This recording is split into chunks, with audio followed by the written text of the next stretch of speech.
पंजाबी खबरां दे विच सारिआं दा निघा स्वागत है। मैं तुहाडा दोस्त ते होस्ट परमजीत सिंह भगरा। सब तो पहला निगाह मारदे आ अज दीआं वड्डीआं खबरां दे उपर, उस तो बाद गल करांगे विस्तार दे नाल। गरीब परिवारां लई मोदी दा वड्डा ऐलान। स्कूल कालज 31 जुलाई तक बंद रहणगे। बैन होण मगरों टिकटॉक दा वड्डा दावा। प्रधानमंत्री मोदी दे संबोधन दीआं 10 वड्डीआं गल्लां। 1 जुलाई तो इन्हां नियमां च होण जा रहीआं ने वड्डीआं तब्दीलियां। ना दित्ता ध्यान तां हो सकदा वड्डा नुकसान। तरनताਰਨ ਦੀ ਅੰਦਰੂਨੀ ਆਬਾਦੀ ਵਿੱਚ ਇੱਕ ਮਸ਼ਹੂਰ ਡਾਕਟਰ ਸਮੇਤ ਬੇਕਰੀ ਮਾਲਕ ਤੇ 6 ਲੋਕ ਕੋਰੋਨਾ ਪੋਜ਼ਿਟਿਵ। ਜ਼ਿਲ੍ਹੇ ਵਿੱਚ ਡਰ ਦਾ ਮਾਹੌਲ। ਹੁਣ ਖਬਰਾਂ ਵਿਸਤਾਰ ਦੇ ਨਾਲ। ਪ੍ਰਧਾਨ ਮੰਤਰੀ ਗਰੀਬ ਕਲਿਆਣ ਯੋਜਨਾ ਦੀ ਮਿਆਦ ਹੁਣ ਨਵੰਬਰ ਤੱਕ ਵਧਾਈ ਜਾ ਰਹੀ ਹੈ। ਪ੍ਰਧਾਨ ਮੰਤਰੀ ਨਰਿੰਦਰ ਮੋਦੀ ਨੇ ਦੇਸ਼ ਨੂੰ ਸੰਬੋਧਨ ਕਰਦਿਆਂ ਹੋਇਆ ਕਿਹਾ ਕਿ ਤਾਲਾਬੰਦੀ ਦੌਰਾਨ देश की पहली तरहीज यही है कि अजिही स्थिति ना होवे कि किसी भी गरीब के घर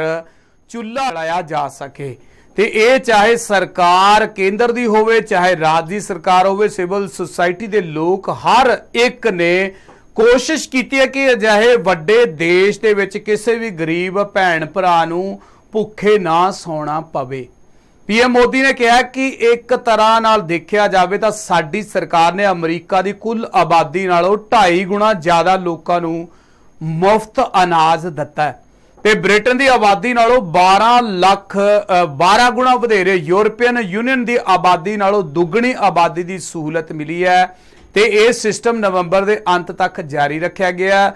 पीएम मोदी ने कहा कि पिछले 3 महीनों विचों 31 करोड़ रुपए देश के 20 करोड़ गरीब परिवारों के जनधन खातिਆਂ ਦੇ ਵਿੱਚ ਸਿੱਧੇ पैसे जमा करवाए गए ने ते इस दौरान 18,000 करोड़ रुपया देश के 9 करोड़ तो वध किसानों के बैंक खातिਆਂ ਦੇ ਵਿੱਚ ट्रांसफर करवाया गया। सरकार ने पूरे जो प्रबंध किए सन ते जो गरीब दे दबे कुचले जो लोग ने इन्हां नूं कोरोना संकट कारण किसी भी तरह की कोई भी किसी भी तरह की परेशानी ना होवे। पीएम मोदी ने कहा कि देश होवे जां व्यक्ति के समय सिर फैसले लैण नाल संवेदनशील ढंग दे नाल फैसले लैण दे नाल संकट दा मुकाबला करन दी ताकत जिहड़ी है वो वध जांदी है। किसी भी संकट का मुकाबला करन दी ताकत वध जांदी है। इसलिए सरकार तालाबंदी तो तुरंत बाद प्रधानमंत्री गरीब कल्याण योजना नूं लैके एक वड्डी जो ਅੱਜ ऐलान किया गया तो उहदे विच दस्सिया गया कि यकीनी बनाया जाए तो इस तरह के वधिया प्रबंध किए जाणगे ते लोग जो 80 करोड़ दे विच ने 80 करोड़ लोकां नूं भोजन की किसी भी तरह की कोई भी समस्या नहीं आउण दित्ती जावेगी। कोरोना महामारी करके वध रहे प्रभाव के मद्देनज़र स्कूल कालज कोचिंग संस्थान 31 जुलाई तक बंद रहने के आदेश जारी किए गए हैं। तो दरअसल अनलॉक 2 दे विच बहुत सारियां ਛੋਟਾਂ नहीं ਦਿੱਤੀਆਂ ਗਈਆਂ। अनलॉक 2 ਵਿੱਚ ਧਿਆਨ ਦੇ ਦੌਰਾਨ ਇਹ ਗੱਲਾਂ ਖਾਸ ਕਰਕੇ ਰੱਖੀਆਂ ਗਈਆਂ ਨੇ ਕਿ ਲੋਕ ਸਰੀਰਕ ਦੂਰੀ ਦੀ ਜੋ ਪਾਲਣਾ ਉਹ ਪੂਰੀ ਤਰ੍ਹਾਂ ਕਰ ਸਕਣ। ਇਸ ਵਾਸਤੇ ਮੈਟਰੋ ਬਾਰ ਸਿਨੇਮਾ ਘਰ ਤੇ ਰੋਕ ਉਸੇ ਤਰ੍ਹਾਂ ਬਰਕਰਾਰ ਰਹੇਗੀ। ਅਨਲੌਕ 1 ਨੂੰ ਖਤਮ ਹੋਣ ਦੇ ਵਿੱਚ ਜਿੱਥੇ ਅੱਜ ਅਨਲੌਕ 2 ਸ਼ੁਰੂ ਹੋ ਚੁੱਕਿਆ, ਕੇਂਦਰ ਸਰਕਾਰ ਨੇ ਸੋਮਵਾਰ ਰਾਤ ਨੂੰ ਅਨਲੌਕ 2 ਦੇ ਦਿਸ਼ਾ ਨਿਰਦੇਸ਼ ਜਿਹੜੇ ਕਿ ਉਹ ਜਾਰੀ ਕੀਤੇ ਸਨ ਤੇ जुलाई तो 1 जुलाई तो 31 जुलाई तक जिहड़े कि सारे नियम सख्ती दे नाल लागू करवाए जाणगे। स्कूल कालज ते राज दे नाल सलाह मशवरे तो बाद ही खोलण दा वड्डा फैसला कीता गया। ते तुहानूं दस दे कि अज तो 1 जुलाई तो अनलॉक 2 दा जो कार्यक्रम है वो शुरू हो चुके हैं। इस दे विच काफ़ी चीज़ों नूं अज भी रियायत दत्ती गई है, लेकिन ज़्यादातर चीज़ों नूं बंद रहण दे आदेश ही सरकार वालों दिते गए हैं। भारत ते चीन दे विचाले विवाद दौरान सोमवार नूं भारत सरकार ने वड्डा फैसला लता। इस फैसले नाल केंद्र सरकार ने सुरक्षा के हवाले नाल भारत विच 59 चीनी ऐप्स जो ने उन्हां दे उपर पाबंदी लगा दी है। सारे ऐप्स विचों मशहूर ऐप टिकटॉक भी शामिल है।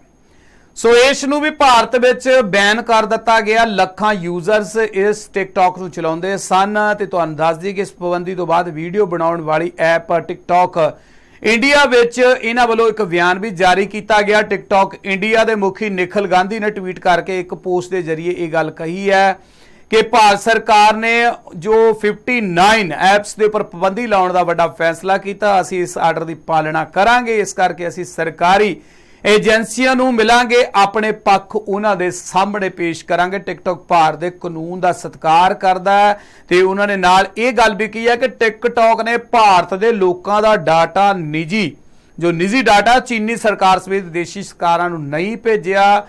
ਭਾਵੇਂ ਇਹ ਕਾਰਨ ਕਰਕੇ ਸਾਨੂੰ ਇਹ ਕਿਹਾ ਜਾਂਦਾ ਰਿਹਾ ਕਿ ਕਦੇ ਵੀ ਅਸੀਂ ਇਸ ਨੂੰ ਭੁੱਲ ਨਹੀਂ ਸਕਦੇ, ਅਸੀਂ ਜੋ ਦੇਸ਼ ਦਾ ਡਾਟਾ ਉਹ ਦੇਸ਼ ਦੇ ਵਿੱਚ ਰੱਖਾਂਗੇ। ਤੇ ਉੱਥੇ ਹੀ ਤੁਹਾਨੂੰ ਦੱਸ ਦਈਏ ਕਿ ਇਸ ਪੂਰੇ ਮਾਮਲੇ ਦੇ ਵਿੱਚ ਜਿੱਥੇ ਹੁਣ ਟਿਕਟੌਕ ਯੂਜ਼ਰਸ ਕਾਫੀ ਨਿਰਾਸ਼ ਨਜ਼ਰ ਆ ਰਹੇ ਨੇ, ਪਰ ਉੱਥੇ ਹੀ ਸਰਕਾਰ ਦੇ ਇਸ ਫੈਸਲੇ ਦੀ ਕਈ ਵੱਡੀਆਂ ਪਾਰਟੀਆਂ ਦੇ ਕਈ ਲੋਕਾਂ ਵੱਲੋਂ ਸ਼ਲਾਘਾ ਵੀ ਕੀਤੀ ਜਾ ਰਹੀ ਹੈ। ਦੇਸ਼ ਦੇ ਪ੍ਰਧਾਨ ਮੰਤਰੀ ਨਰਿੰਦਰ ਮੋਦੀ ਨੇ ਦੇਸ਼ ਨੂੰ ਆਪਣੇ ਸੰਬੋਧਨ ਦੇ ਸ਼ੁਰੂਆਤ ਵਿੱਚ ਕਿਹਾ ਕਿ ਕਰੋਨਾ ਦੇ ਸੰਕਟ ਵਿੱਚ ਭਾਰਤ ਦੀ ਸਥਿਤੀ ਵਧੇਰੇ ਬਿਹਤਰ ਹੈ, ਪਰ ਅੱਜ ਜਦੋਂ ਸਾਨੂੰ ਵਧੇਰੇ ਚੌਕਸੀ ਦੀ ਜ਼ਰੂਰਤ ਹੈ ਤਾਂ ਵੱਧ ਰਹੀ ਲਾਪਰਵਾਹੀ ਚਿੰਤਾ ਦਾ ਵਿਸ਼ਾ ਬਣਦੀ ਜਾ ਰਹੀ ਹੈ। ਅਸੀਂ ਅਨਲੌਕ ਦੀ ਮਿਆਦ ਵਿੱਚ ਦਾਖਲ ਹੋ ਰਹੇ ਹਾਂ। ਇਸ ਵਾਸਤੇ ਕੁਝ ਕੁ ਖਾਸ ਗੱਲਾਂ ਦਾ ਧਿਆਨ ਰੱਖਣ ਵਾਸਤੇ ਪੀਐਮ ਮੋਦੀ ਨੇ ਲੋਕਾਂ ਨੂੰ ਬੇਨਤੀ ਕੀਤੀ ਹੈ। ਦੁਬਾਰਾ ਕਰੋਨਾ ਤੋਂ ਬਚਣ ਵਾਸਤੇ ਸਾਨੂੰ ਨਿਯਮਾਂ ਦੇ ਵਿੱਚ ਸਖਤੀ ਨਾਲ ਪਾਲਣਾ ਕਰਨੀ ਪਵੇਗੀ। ਭਾਰਤ ਵਿੱਚ ਉਹ ਦੇਸ਼ ਜਿਸ ਦੇਸ਼ ਦੇ ਵਿੱਚ ਪ੍ਰਧਾਨ ਮੰਤਰੀ ਜੋ ਹੋਵੇ, ਚਾਹੇ ਉਹ ਪਿੰਡ ਦਾ ਮੁਖੀ ਹੋਵੇ, ਕੋਈ ਵੀ ਨਿਯਮ ਤੋਂ ਉੱਪਰ ਨਹੀਂ ਹੋ ਸਕਦਾ।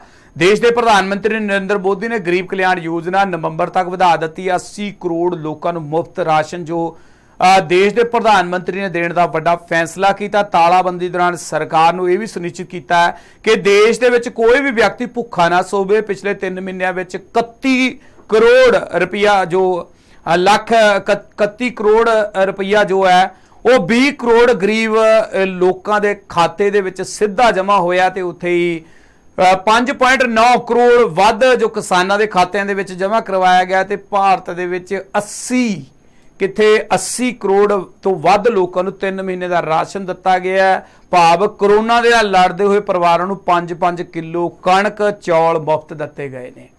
ਤੇ ਤੁਹਾਨੂੰ ਦੱਸ ਦਈਏ ਕਿ ਪ੍ਰਧਾਨ ਮੰਤਰੀ ਨਰਿੰਦਰ ਮੋਦੀ ਨੇ ਗਰੀਬ ਕਲਿਆਣ ਯੋਜਨਾ ਹੁਣ ਦੀਵਾਲੀ ਛਠ ਪੂਜਾ ਆਧਾਰਿਤ ਨਵੰਬਰ ਦੇ ਅੰਤ ਤੱਕ ਵਧਾਈ ਜਾਏਗੀ। ਗਰੀਬ ਕਲਿਆਣ ਯੋਜਨਾ ਜੋ ਹੈ ਇਹ ਅੰਨ ਯੋਜਨਾ ਤੇ ਇਸ ਦਾ ਵਿਸਤਾਰ 90,000 ਕਰੋੜ ਰੁਪਇਆ ਜਿਹੜਾ ਕਿ ਖਰਚਿਆ ਜਾਵੇਗਾ। ਪੂਰੇ ਦੇਸ਼ ਵਿੱਚ ਇੱਕ ਰਾਸ਼ਟਰ ਇੱਕ ਰਾਸ਼ਨ ਕਾਰਡ ਦਾ ਪ੍ਰਬੰਧ ਕੀਤਾ ਗਿਆ। ਤੇ ਤੁਹਾਨੂੰ ਨਾਲ ਇਹ ਵੀ ਦੱਸ ਦਈਏ ਕਿ ਦੇਸ਼ ਨੂੰ ਸੰਬੋਧਨ ਕਰਦੇ ਹੋਏ ਦੇਸ਼ ਦੇ ਪ੍ਰਧਾਨ ਮੰਤਰੀ ਨਰਿੰਦਰ ਮੋਦੀ ਨੇ 2 ਟੈਕਸ ਦਾਤਾਵਾਂ ਤੇ ਕਿਸਾਨਾਂ ਦਾ ਵੀ ਧੰਨਵਾਦ ਕੀਤਾ। ਪ੍ਰਧਾਨ ਮੰਤਰੀ ਨੇ ਕਿਹਾ ਕਿ ਤੁਸੀਂ ਇਮਾਨਦਾਰੀ ਨਾਲ ਟੈਕਸ ਭਰੇ ਹੈ, ਆਪਣੀ ਜ਼ਿੰਮੇਵਾਰੀ ਨਿਭਾਈ ਹੈ। ਇਸ ਵਾਸਤੇ ਅੱਜ ਦੇਸ਼ ਦਾ ਗਰੀਬ ਇਸ ਵੱਡੇ ਸੰਕਟ ਦੇ ਵਿੱਚ ਲੜਨ ਵਾਸਤੇ ਸਹਾਈ ਹੈ। ਕੋਰੋਨਾ ਸੰਕਟ ਦੇ ਮੱਦੇਨਜ਼ਰ ਕੇਂਦਰ ਸਰਕਾਰ ਨੇ ਆਮ ਲੋਕਾਂ ਨਾਲ ਜੁੜੀਆਂ ਕਈ ਚੀਜ਼ਾਂ ਦੇ ਵਿੱਚ ਰਿਆਇਤ ਦਿੱਤੀ ਹੈ। ਇਸ ਤੋਂ ਇਲਾਵਾ ਕਈ ਜ਼ਰੂਰੀ ਜੋ ਡੈਡਲਾਈਨਸ ਨੇ ਉਹਨਾਂ ਨੂੰ ਸਰਕਾਰ ਨੇ 30 ਜੂਨ ਤੱਕ ਵਧਾ ਦਿੱਤਾ ਤੇ ਇਹ ਡੈਡਲਾਈਨ ਖਤਮ ਹੋਣ ਜਾ ਰਹੀਆਂ ਸਨ।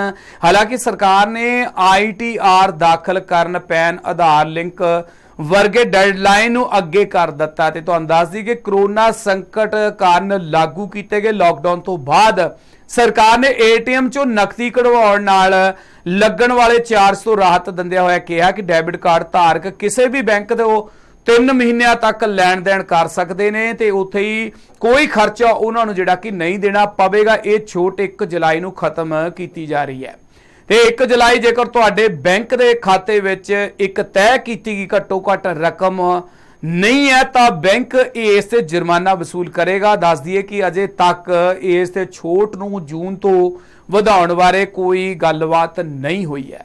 ਤੇ ਉੱਥੇ ਕਰੋਨਾ ਦੇ ਮੱਦੇਨਜ਼ਰ ਇੱਕ ਬੜੀ ਖਾਸ ਗੱਲ ਇਹ ਵੀ ਹੈ ਕਿ ਰਾਹਤ ਜੋ ਦਿੱਤੀ ਗਈ ਹੈ, ਕੇਂਦਰ ਸਰਕਾਰ ਨੇ ਕਰਮਚਾਰੀਆਂ ਨੂੰ ਨਿਰਧਾਰਿਤ ਸ਼ਰਤਾਂ ਦੇ ਨਾਲ ਆਪਣੇ PF ਖਾਤੇ ਚੋਂ ਫੰਡ ਕਢਾਉਣ ਦੀ ਇਜਾਜ਼ਤ ਦੇ ਦਿੱਤੀ ਹੈ। ਇਹ ਛੋਟ 30 ਜੂਨ ਤੱਕ ਦਿੱਤੀ ਗਈ। 1 ਜੁਲਾਈ ਤੋਂ ਕੋਈ ਖਾਤਾ ਧਾਰਕ ਹੁਣ PF ਪੇਸ਼ਗੀ ਦੀ ਜੋ ਦਾਅਵਾ ਕਰਨ ਦੇ ਯੋਗ ਨਹੀਂ ਹੋਵੇਗਾ।